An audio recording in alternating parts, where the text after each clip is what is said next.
계속되는 말씀이죠. 하나님의 이 심판이 계시가 되고, 그리고 하나님의 심판이 이제 경고로 나팔을 불게 되었다 하는 것입니다. 그래서 일곱 천사가 있었는데 각각 나팔 하나를 들고 있었고, 그리고 때가 되니까 이 첫째 천사가 나팔을 불고, 또 둘째, 셋째, 넷째까지 천사가 나팔을 불었어요. 그렇게 되니까 이 넷째 천사까지는 바로 이 자연계, 하늘과 땅과 바다와 강들과 이 모든 부분에 있어서 3분의 1이 바로 이 해를 입게 되었다. 그래서 자연계의 그런 훼손과 그걸로 인한 큰 부작용들이 계속해서 일어나게 되더라. 자, 그래서 처음에 인을 때는 심판의 계시, 시작은 4분의 1이 해를 입었다. 그래서 4분의 1이라 그랬는데, 이제 나팔은 경고지요. 조금 더 이제 긴박한 그런 하나님의 마지막 심판이 이제 가까이 왔다라고 하는 경고지요. 그래서 3분의 1 조금 더 나가서 많은 그 해를 입게 되었다. 자, 그다음에 다섯 번째, 여섯 번째, 일곱 번째 이제 천사가 기다리고 있죠. 그래서 다섯 번째가 또 이제 나팔을 부니까 그때부터는 이제 사람이 3분의 1 해를 입게 되는 바로 그런 광경을 우리에게 가르쳐 주고 있습니다. 자, 그다음에 오늘 성경 말씀은 이제 다섯째 천사가 여섯째 천사가 여섯 번째 나팔을 불지요. 경고의 나팔을 붑니다. 여기서도 3분의 1이죠. 그래서 나팔의 심판은 3분의 1을 해하게 되는, 그것도 이제 다섯째, 여섯째 시작하면서 이 천사의 경고는 사람들에게 피해가 입는 것이죠. 물론 그 앞에서도 말씀했듯이 하나님의 인침을 받은 자, 바로 이 믿음으로 구원받고 하나님의 자녀된 믿음의 확신을 가지고 살아가는 하나님의 성도들은 하나님께서 어떻게 하죠? 보호해 주신다. 하나님께서 이 장막으로 둘러쳐 주신다. 그래서 장막이 뭡니까? 텐트를 쳐서 보호해 주듯이 장막 가운데 보호해 주신다라고 말씀했어요. 자, 그렇기 때문에 믿는 자들은 이 하나님의 무서운 심판을 두려워할 것이 아니라 오히려 감사하고 주님이 다시 오시는 때가 가까이 왔구나 하고 더 믿음 생활 잘하고, 그리고 천국에 대한 이 준비, 등불 준비하고 그 준비를 잘하면 되는 거예요. 우리는 하루하루 주님이 언제 오실는지 알지 못하지만은 그러나 반드시 다시 오시는 바로 이 주님을 맞이할 슬기로운 다섯 처녀처럼 등불과 기름을 가지고 준비하는 것이다. 준비를 잘해라 하는 것이지요. 그러나 믿지 않는 사람들에게는 이게 계속되는 하나님의 경고를 지금 받고 있는 것입니다. 나팔이라는 게 뭐죠?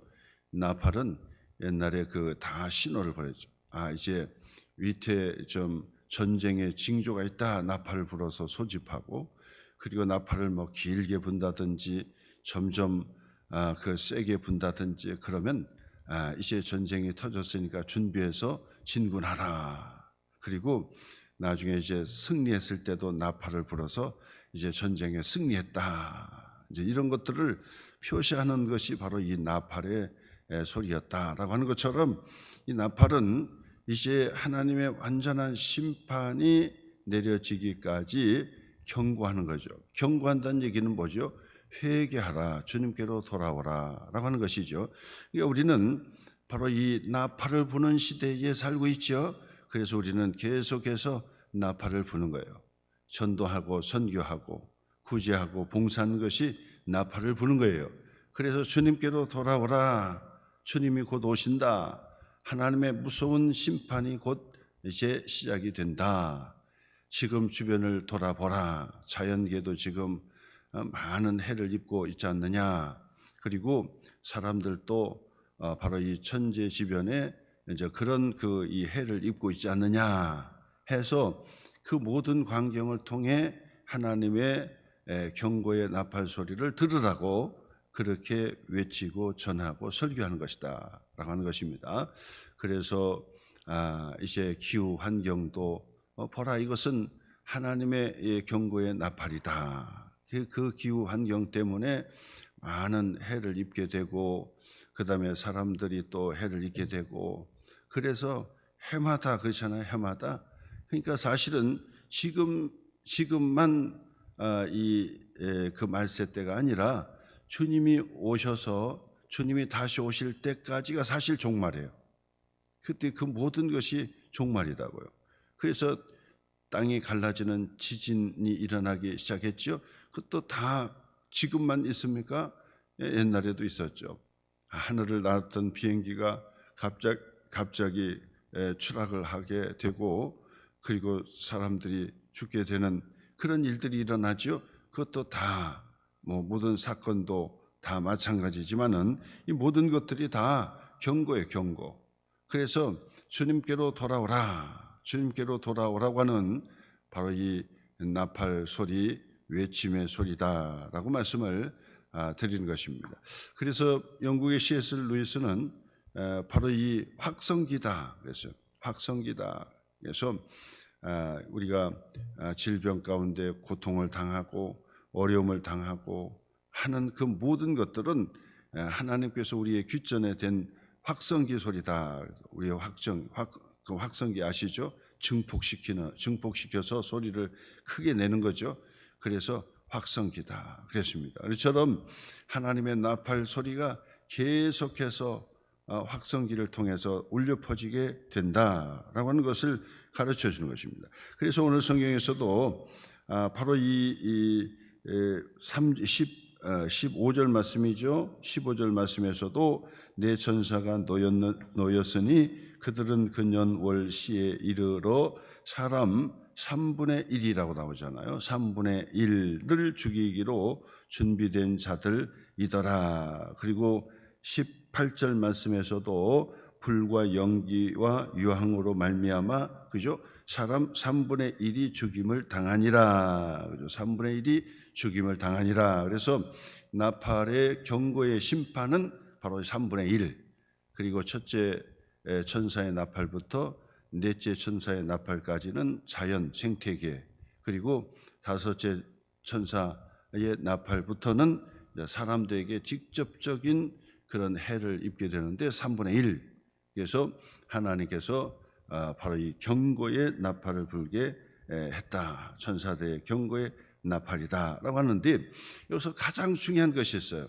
우리가 꼭 아셔야 될 것 중에 하나가 바로 이런 부분인데 20절 말씀입니다. 이것이 중요한 얘기예요. 20절 같이 읽겠습니다. 이 재앙에 죽지 않고 남은 사람들, 3분의 1이 죽었으니까 3분의 1은 남았죠. 3분의 2 남은 사람들은 손으로 행한 일을 뭐하지 아니했다? 회개하지 아니했다. 이게 중요한 거예요. 절대로 회개하지 않는다 그 말이에요. 이게 기가 막힌 사건이죠. 하나님께서 그렇게 경고하는데도 불구하고 그들이 회개하지 않더라. 회개하지 않아요. 자, 오히려 그러죠. 오히려 회개하지 않고 오히려 어떻게 했다고요? 귀신을 섬기고, 귀신을 섬겨요. 그러니까 지금 세상을 한번 보세요. 세상도 보면은 공부를 많이 했고 박사고 과학자고 우주를 보고 막 그런 사람들도 보면은 귀신을 섬기고, 그죠? 귀신을 섬기는 그 권력을 가지고 있던 사람들도 보면은 이 귀신을 섬기는 거예요. 귀신을 섬기죠. 그러니까 점치고 하고 막 그냥 무속인 가까이 하고 다 이게 뭡니까? 권력을 가지고 또 이 상식이 있고 의식이 있다고 하는데 보면은 전부 다 무슨 법사하고 가까이 지내고 그러니까 결국은 망가지는 거예요. 그게 신앙 안에서 똑바로 해도 이게 시원찮을 판인데 이게 다 그냥 이상한 짓거리 하는 거죠. 이게 다 귀신과 짝하는 거예요. 귀신과 짝하는 거예요.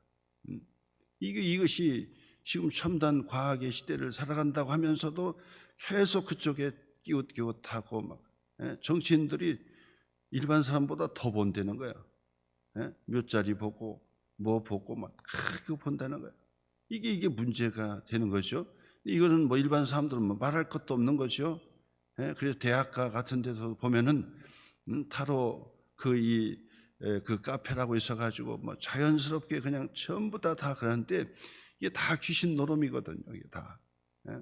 몰라서 그렇지. 그거 잘못 걸렸다가는 큰일 나는 건데 그 장난삼아 재미삼아 본다 그러는데 장난삼아 재미삼아 볼 게 아니에요.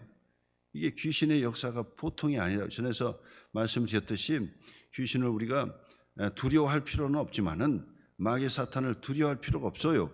왜냐하면 예수님께서 부활하심으로 승리해 주셨기 때문에 예수님의 이름으로 대적하면 물러가기 때문에 승리하기 때문에 이미 승리했기 때문에 우리가 무서워하고 두려워할 필요는 없어요. 그러나 중요한 것은 뭐냐면 장난 삼아서 하면 안 된다 그 말이에요. 장난 삼아서 하면 이게 특징이에요. 그러니까 세상은 공중 권세 잡은 이 마귀와 사탄이 그냥 탁 눌러 있기 때문에 그들은요 뭐 별의 별 치장을 하고 막 근엄한 척하고 앉아 있고 막 그렇게 다니고 그러지만은 다 귀신의 문화 속에 그냥 전부 찌들려져 있다고 보면 돼요. 이게 바로 특징이에요. 그래서 오히려 회개하지 않고 귀신을 섬기는 거예요. 다 귀신의 역사고 마귀의 역사거든요. 그러니까 그것에 쫓아 행하는 거예요.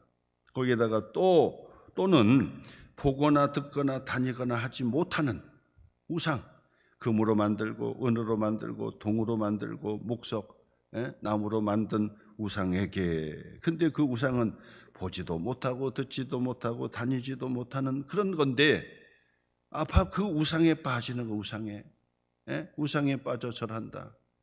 이게 심각한 얘기죠. 그 우상에 빠지는 거. 근데 그 하나님이 없는 사람은 바로 이 우상에 빠질 수밖에 없어요. 켈빈이 유명한 말을 했죠. 우리의 사람에게는 누구나 다 종교심이라고 하는 것이 있다는 거예요. 채울 수 없는 종교심이 공간에 있다는 거예요. 근데 여기에서 하나님을 만나기 전까지는 우상에 채워진다는 거죠. 우상에 채워진다. 그러니까 하나님을 만나지 못하고 하나님의 말씀을 예수 그리스도를 만나지 못하면 그들은 계속해서 다른 우상 아이돌을 자꾸 찾는 거예요. 우상을 찾아요. 그래서 여러분 바로 이 연예인들 아이돌이라고 이렇게 얘기하지 않습니까? 그 아이돌이라는 게 뜻이 뭐예요? 우상이라는 거죠. 우상이 뭡니까? 자기의 마음과 정신을 빼앗기는 것이 우상이에요. 자기의 마음과 정신을 빼앗기는 것이 우상이에요. 그러니까 그 아이돌 가수가 한번 공연한다든지 그러면 다 정신이고 마음이고 다 뺏겨버리는 거예요.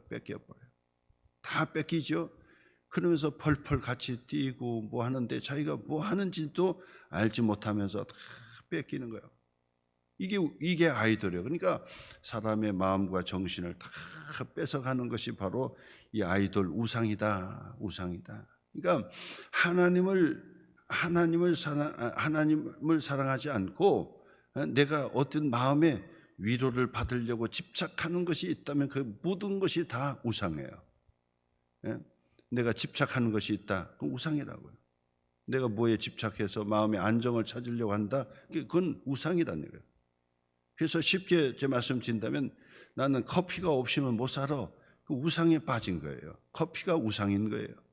나는 커피가 없으면 나는 못 살아요. 커피도 내가 다스려야 되는 거죠. 먹을 수도 있고 안 먹을 수도 있고 이래야 되는 건데 내가 커피 없이는 못 살아. 그러면 커피에게 벌써 마음이 다 뺏긴 거죠. 그럼 커피의 종이 된 거예요. 그죠? 커피의 종이 됐잖아요.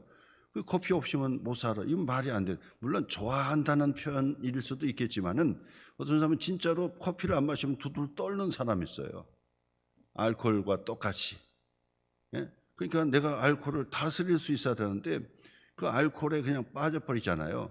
그러니까 나중에는 사람이 알코올을 먹는 게 아니라 알코올이 사람을 먹어버리는 거야. 자기도 정신 못 차리고 그냥 먹고 안 먹으면 떨리고 그냥 이상해지고 발작을 하고 막 그러는 거예요. 그게 알코올 중독이죠. 그 알코올 중독이 알코올의 우상인 거예요. 알코올이 우상인 거죠. 그뿐 아니라 우리의 마음을 다 뺏어가고 의지의 대상이 되는 그런 그 일들이 얼마나 많아요. 그런 것들이 전부 다 우상인 거예요. 우리가 하나님보다 더 사랑하는 자녀들이 있다 그러면 그 자녀도 우상이 되는 거예요. 그렇기 때문에 그 자녀들도 반드시 사랑이 직접 가면 독이 된다. 제가 늘 말씀드리잖아요. 사랑이 직접 가면 독이 된다. 반드시 예수 그리스도로 필터링이 돼서 나가야 된다. 하나님을 사랑하기 때문에 하나님의 사랑으로 자녀를 사랑해야 그 사랑이 자녀에게 가지, 그거 없이 그냥 사랑하면은 우상이 되고, 그리고 그 사랑은 독이 되더라. 전에도 말씀하셨죠. 어떤 분이 얘기하죠. 자기는 자녀들을 그렇게 사랑했죠. 사랑하지 않는 그런 부모가 어디 있겠습니까? 근데 자녀들은 말합니다. 나는 부모의 사랑을 한 번도 1도 받아본 적이 없다고 그런 얘기하는 거예요. 끔찍스러운 얘기잖아요. 아니, 부모의 사랑을 1도 받아본 적이 없다는 말이 안 되잖아요. 근데 자녀는 그렇게 얘기한다고요. 부모에게 1도 사랑을 받은 적이 없다는 거예요. 제 앞에서 얘기하니까 그 엄마 아빠가 얼굴이 홍당무가 되더라고. 얼마나 창피한 얘기겠습니까? 자녀가 목사 앞에서 우리는 그 엄마 아빠에게 나는 1도 사랑을 받아본 적이 없다. 끔찍한 얘기지 않습니까? 그래서 물어봤죠. 그랬느냐 그랬더니 아니라는 거예요. 자기는 그냥 돈 대주고 학원 대주고, 그 학원 대줘도 공부가 떨어지기 때문에 과외도 대주고 돈 주고 다 했다는 거죠. 뭐 그건 들어보나 마나죠. 아니, 부모가 자녀를 사랑하지 않는 부모 어디 있겠습니까? 자, 근데 그것이 왜 자녀들은 1도 사랑을 받았다고 생각하지 않았을까요? 필터링이 되지 않았기 때문에요. 필터링이 되지 않았기 때문에. A. 프롬이 얘기했던 것처럼 사랑의 기술도 부족했기 때문에. 사랑의 기술이죠. 그 사랑이 그냥 간 거예요. 그냥 가면은 독이 되는 거예요. 그러면 그 자녀가 자기의 우상이 되는 거예요. 자기 우상이 돼버린 거예요. 그 우상이 돼버린 자녀는 사랑이 가지를 않는다.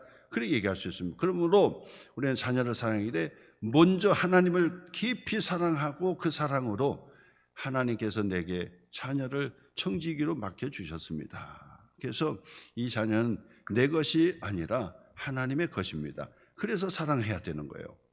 그래야 그 사랑이 바로 전달이 되더라, 그 말입니다. 이처럼 우상이 얼마나 심각한지 몰라요. 우리가 생각할 때는 산에 올라가다가 돌 붙여가 우상이다, 그런 것만 생각하잖아요. 그게 아니에요. 그것만 우상이 아니에요. 중요한 것은 내 마음적으로 빼앗긴 것이 있다면 그 무엇도 다 우상이에요. 난 돈에 빼앗겨서 난 돈이 없으면 못 살아. 돈에 눈독이 빠져가지고 살아가면 그것도 바로 이 돈이죠. 아주 엄청난 우상인 거죠. 황금이, 돈이 엄청난 우상인 거죠. 그거 믿고 항상 그거 믿고 의지하고 그거 없이는 그냥 살 수가 없는 그런 것이죠. 그렇기 때문에 특징입니다. 회개하지 않습니다. 그리고 여러 귀신을 섬깁니다. 그 다음에는 보거나 듣거나 다니지도 못하는 바로 금은동에, 그리고 목석의 우상에게 절하고 그리고 우상에 팔려 사는 거예요. 그 다음에는요 21절 보니까 또 그 살인과 복술과 음행과 도둑질, 전부 다 포함된다고 볼 수 있죠. 살인과 복술과 음행과 도둑질, 이 모든 것들을 뭐 하지 아니한다? 회개하지 않는다.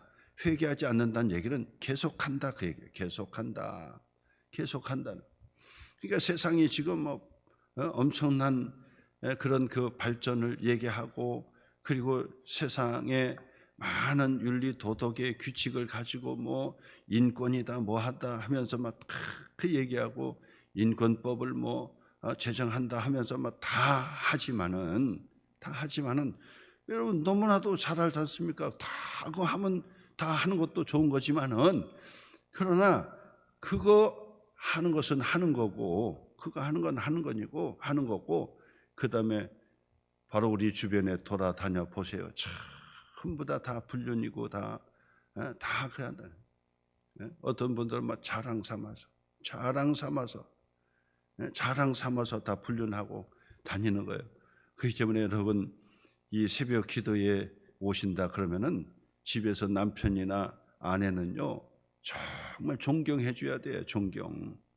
새벽 기도에 나와서 기도하고 하루를 시작한다 그러면은, 믿지 않는 남편이 집에 계신다 그러면 정말 행복한 줄 알고 감사한 줄, 감지 덕지 그냥 완전 꽃가마 태워서 항상 그래 해줘야 되는 거예요.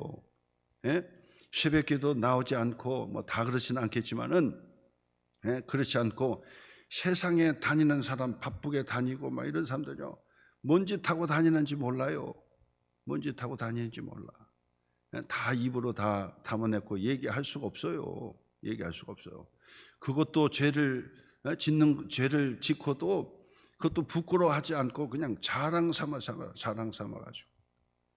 어떤 목사님이 그 찜질방 가가지고 얼굴에 수건을 두르고 그냥 이렇게 누워서 쉬고 있었대요. 그랬더니 옆에 막 그 이 그룹으로 와가지고 막 서로 막 그 계란 깨먹으면서 얘기하는데 별 얘기를 다 하더래요. 그러니까 목사님은 누워서 이렇게 쉬면서 가만히 하니까 다 들리잖아요.